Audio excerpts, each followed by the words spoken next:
Good morning, Vizag. This is Murthy from Kailashgiri walking track. అదేనండి health area. కైలాష్గిరికి ఆనుకుని ఉంటుంది కదా, మనకి 3 నామాలు వెంకటేశ్వర స్వామి నామాలు అన్నీ కనపడతాయి దూరంగా చూస్తే. ఆ డౌన్లో ఉంటుందన్నమాట ఈ ట్రాక్. అదేమో సైక్లింగ్కి, ఇది వాకింగ్కి చాలా బాగుంటుంది. చూసారా, మార్నింగ్ వచ్చి సుమారుగా ఇప్పుడు 5 అవుతుందండి. రాత్రి కాస్త వర్షం అయితే బాగా పడింది.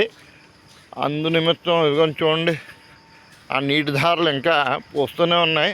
కాకపోతే వర్షం పోయాక, వర్షం వెలిసాక, అంటే ఆ మంచు చూసారు ఎలా పడుతుంది. అది ఈ దృశ్యాన్ని చూస్తే మనం స్వయంగా అనుభవించాలండి.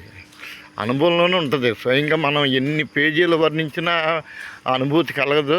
అటువంటిది స్వయంగా ఆ చిన్న చిన్న నీటి చెంపెరలు శరీరాన్ని తాగుతుంటే ఉంటే మజా అది ప్రకృతి ప్రేమిలకి అర్థమవుతుంది. అంటే ఆ అనుభూతిని నేను పొందుతున్నాను. ఇది రాత్రి వర్షానికి ఆ తడి ఇంకా ఆరలేదన్నమాట. ఇంకా గోల్డెన్ గ్లాస్ మీద అలాగే ఉంది. ఓకే అండి, ఇలా ప్రకృతిని అలా అలా ఆస్వాదిస్తున్నాను, మీతో మాట్లాడదానని చేశాను. ఇక విషయానికి వద్దాం. వినాయక చవితి వెళ్ళింది, దసరా వస్తుంది. ఇంకా వారం రోజుల్లో దసరా హడావుడి స్టార్ట్ అవుతుంది.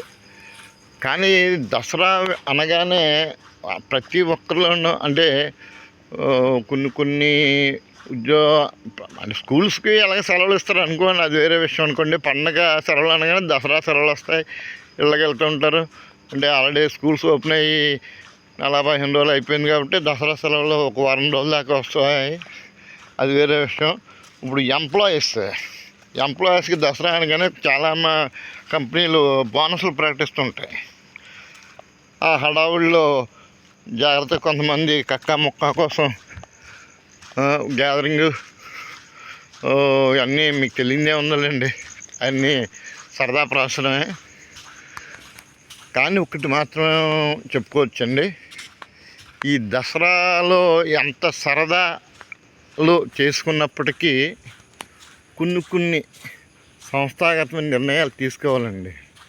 అంటే పండగనగానే ఒక రకంగా ఏ పండగైనా ప్రతిరోజు రెగ్యులర్ డేస్ కన్నా సండే అంత ప్రాముఖ్యత ఉంటుందో, మామూలు రోజుల కన్నా పండగ అనగానే మరి కాస్త మనసు ఉల్లాసంగా ఉంటుంది. సర్లేండి, ఈ నాంచుడు ధోరణి ఎందుకు కానీ ముఖ్యంగా అంటే ఫుడ్ విషయంలో గురించి మాట్లాడదామనుకున్నాను ఈ చిన్న వీడియో. ప్రతి ఒక్కరు 90 అంటే మాంసాహారాలు చేసేది ఏంటంటే చికెన్ మీద ఆధారపడుతున్నారు. పిల్లలు కూడా అదే ఇష్టపడుతున్నారు, పెద్దలు కూడా. ఇంకా మా చిన్నప్పుడు అయితే కంపల్సరీగా కోడి అనగానే నాటుకోడి దగ్గరికి వెళ్ళేవారు. ఫారం కోడి ఎక్కడో ఉండేది కాదు. అటువంటిది ఇప్పుడు ఫారం కోడి ప్రతి ఒక్కరు బ్రాయిలరు లేకపోతే ఫారం కోడి మీద బేస్ అవుతున్నారు. అంటే వాటికి ఫారం కోడి జనరల్గా కోడి పరిణితి అంటే కోడిగుడ్డు నుంచి అది చికెన్గా మారాలంటే దగ్గరగా ఒరిజినల్ రియల్గా ఒక నాటుకోడి అయితే ఒక 4 నెలలు పైన, అంటే ఒక 6 నెలల లోపు పడుతుందన్నమాట అది మనకి ఆహారంగా పనికిరావడానికి. కానీ ఇప్పుడు ఈ బ్రాయిలర్ చికెన్ అనేది ఇప్పుడు రకరకాల కెమికల్స్ తోటి దాన్ని అంటే కోడిగుడ్డు నుంచి మనకి ఫుడ్ కింద మారడానికి కేవలం 1-15 రోజులు, అంటే 45 డేస్లోనే దానికి పూర్తి బాడీ స్ట్రక్చర్ ఇచ్చేస్తున్నాడు. రకరకాలుగా కెమికల్స్ అన్నీ దానికి ఇంజెక్ట్ చేసి. దీంట్లో మనకి ఏంట్రా మన చేతికి వస్తుంది కదా, దానిదే ఉంది, హైబ్రిడ్ వంగడాలన్నీ అలాగే కదా వస్తున్నాయని మీరు అనుకోవచ్చు. అంటే ప్రతి దాంట్లోనూ హైబ్రిడ్ వంగడాలు మరి తప్పని పరిస్థితులు అండి. ఇదివరకు ఉన్న జనానికి ఇప్పుడున్న జనానికి దాని తగ్గట్టుగా మరి ఆహారపు నిల్వలు కావాలంటే హైబ్రిడ్ వంగడాలు సృష్టించాలి, 1-10 కావాలి. కానీ ఇది హైబ్రిడ్ ఎప్పుడైతే మనకు కావాలనుకున్నామో దాని తగ్గట్టుగా ఎప్పుడైతే కెమికలైజ్ చేస్తున్నామో అదంతా పొల్యూట్ అయిపోయి ఆ మాంసం అంతా పొల్యూట్ అయిపోయి, ఆ పొల్యూట్ అయిన మాంసం మనం తినడం వల్ల ఆ ఎఫెక్ట్ మన మీద చాలా చాలా పడుతుందండి. ఆరోగ్య కారణాలు చాలా చాలా క్షీణిస్తున్నాయి మన ఆరోగ్యాలు. కానీ తప్పని పరిస్థితి. అంటే మీలో కొంతమంది అనొచ్చు, ఇంత పొల్యూషన్ ఉన్నా, ఐ మీన్ కెమికలైజ్డ్ అయినా బాడీలో ఆ చికెన్ మనం ఉడకబెడతాం కదా, అప్పుడు మొత్తం క్లియర్ అయిపోతుంది కదా అనొచ్చు. ఎంత క్లియర్ అయినా, ఎంత ఉడకబెట్టినా కనీసం కొన్నైనా అందులో అవశేషాలు ఉండిపోవడం వల్ల మన శరీరం మీద ఎఫెక్ట్ చూపిస్తుందండి. ఇంటర్నల్గా మనకి ఆ డిసీజులు మన బాడీలో ఉన్న ఇమ్యూనిటీ తగ్గిపోవడానికి కూడా కారణం ఓ రకంగా అవే. కాబట్టి వీలైనంత వరకు సహజ సిద్ధమైన ఆహారాన్ని రికమెండ్ చేసుకోండి. మీరు తినండి, మీ పిల్లలకి పెట్టండి.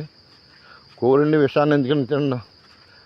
ఎప్పుడు ఆరోగ్యంగా ఉండేది ఎప్పుడు చేదుగానే ఉంటుందండి. కంటగా అంటే ఇష్టంగా ఉండదు. ఇప్పుడు చికెన్ చూడండి, చాలా టేస్ట్గా ఉంటుంది. ఎందుకు? చెడు ఎప్పుడు మంచి ఉన్నంత ఆహ్లాదంగా చెడు ఉండదు. సారీ, దీని వయసు వేస్తారు, రివర్స్లో మాట్లాడుకోండి. చెడు వచ్చినంతగా మంచి ఇది అవ్వదన్నమాట. కాబట్టి మ్యాక్సిమం ఆర్టిఫిషియల్ ఫుడ్కి జోలికి వెళ్ళకండి. వీలైతే నాటుకోళ్ళు దొరికితే చూడండి, మరీ కాదంటారా, ఉంటూనే ఉన్నాయి కదండి ప్రకృతి ప్రసాదంగా జలపుష్పాలు. అదేనండి చేపలు. ఆ చేపల్లో కూడా నది చేపలు కానీ, సముద్రపు చేపలు కానీ. అంతేగాని చెరువుల్లోని ఇట్లోనూ, అంటే చెరువుల చేపలు అంటే అవి కూడా అంతే రకరకాల పెస్టిసైడ్స్ వేసి పెంచుతున్నారు, రొయ్యలు అటువంటి. లేదు అనుకుంటే కనుక ఇంకా మేకలు, గొర్రెలు ఉంటానే ఉన్నాయి కదా. ఒక రకంగా చెప్పాలంటే అది కొద్దిగా కొలెస్ట్రాల్ శాతం ఎక్కువగా ఉంటుంది. అది కొద్దిగా ఆలోచించుకోండి, మేక, గొర్రె అటువంటివి తింటే. అది క్లుప్తంగా ఈరోజు అయితే నేను ఆ చికెన్ గురించి మ్యాక్సిమం బాయిలర్ చికెన్ తగ్గించండి, తినడం తగ్గించండి. జలచరాలను ఎక్కువగా తినేందుకు ప్రయత్నం చేయండి. మనం బ్రతకాలి కాబట్టి అన్నీ తినొద్దని చెప్పను, కానీ దాని ఎఫెక్ట్ వేరే వేరేగా ఉంటుంది. ఓకేనా? హర హర మహాదేవ్, శంభో శంకర్. ఓం నమ శివాయ, నమో నారాయణ నమః. జై హింద్.